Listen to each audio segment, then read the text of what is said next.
اللہ اس آیت میں ارشاد فرماتا ہے بسم اللہ الرحمن الرحیم اب کلما عاہدوا عہدا نبذہ فریق منہم بل اکثرہم لا یؤمنون۔ آسان ترجمہ قرآن کنز العرفان۔ اور جب کبھی انہوں نے کوئی عہد کیا تو ان میں سے ایک گروہ نے اس عہد کو پھینک دیا بلکہ ان میں سے اکثر مانتے ہی نہیں۔ اب اس آیت کریمہ کا آسان مفہوم یہ ہے کہ کیا بنی اسرائیل کی یہی عادت ہو گئی ہے کہ جب کوئی عہد کرتے ہیں تو ان میں سے ایک گروہ اس عہد کو پس پش ڈال دیتا ہے، اس عہد کو توڑ دیتا ہے، انہیں کوئی پرواہ نہیں ہے؟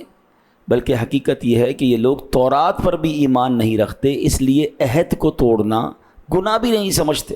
اگر یہ تورات کو مانتے ہوتے تو کم از کم عہد کو ضرور نبھاتے۔ اب پیارے اسلامی بھائیوں، وعدے اور عہد اس میں ذرا فرق سمجھ لیجئے گا۔ وعدہ یہ ہوتا ہے کہ جس میں کچھ شرائط وغیرہ مقرر نہیں ہوتی، اور عہد وہ ہوتا ہے جس میں شرائط بھی رکھی جاتی ہیں۔ مثال کے طور پہ وعدہ یہ ہوتا ہے کہ کوئی کہتا ہے میں کل آپ سے ملوں گا، یہ وعدہ ہے، ٹھیک ہے، کوئی شرط نہیں ہے۔ مگر عہد یہ ہے کہ اگر آپ آئیں گے تو میں بھی آؤں گا، اس میں شرط ہو گئی کہ آپ یہ کریں گے تو میں یہ کر لوں گا۔ تو یہ عہد ہے اور وعدہ دونوں ہی بڑے اہم ہیں اور دونوں توڑنے کے لیے نہیں ہوتے۔ اب بنی اسرائیل نے دو وعدے کیے تھے، دو عہد کیے تھے، ایک اللہ سے، ایک اللہ کے حبیب علیہ الصلوۃ والسلام سے۔ اب کیا ہوا؟ پہلا وعدہ جو اللہ نے ان سے تورات میں دیا تھا کہ جب نبی پاک علیہ الصلوۃ والسلام اللہ کے آخری نبی آئیں گے تو تم ان پر ایمان لے آؤ گے۔ اچھا سبحان، تم ایمان لے آؤ گے تو اللہ تمہیں دنیا اور آخرت میں بلندی عطا فرمائے گا۔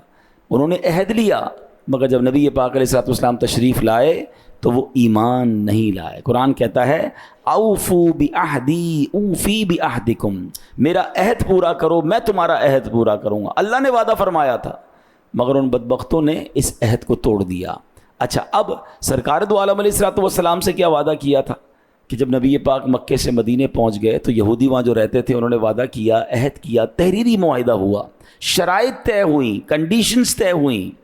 ایک شرط یہ تھی کہ جب باہر سے کوئی دشمن مدینے پر حملہ کرے گا تو مسلمان اور یہودی مل کر ڈیفینڈ کریں گے، اس کا جواب دیں گے۔ مگر ان بدبختوں نے عہد توڑا۔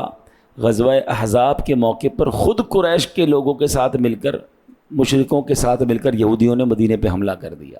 اللہ اکبر۔ تو اب قرآن نے یہی کہا نا کہ کچھ لوگ ہوتے ہیں جو عہد توڑ دیتے ہیں، عہد کی پرواہ نہیں کرتے۔ اب یاد رہے کہ ہم مسلمانوں کے لیے اس پورے واقعے میں درس کیا ہے؟ یہ پتہ چلا کہ عہد توڑنا یہ بے ایمانوں کا طریقہ ہے، یہ غیر مسلموں کا طریقہ ہے۔ مسلمان وعدہ نہیں توڑتا۔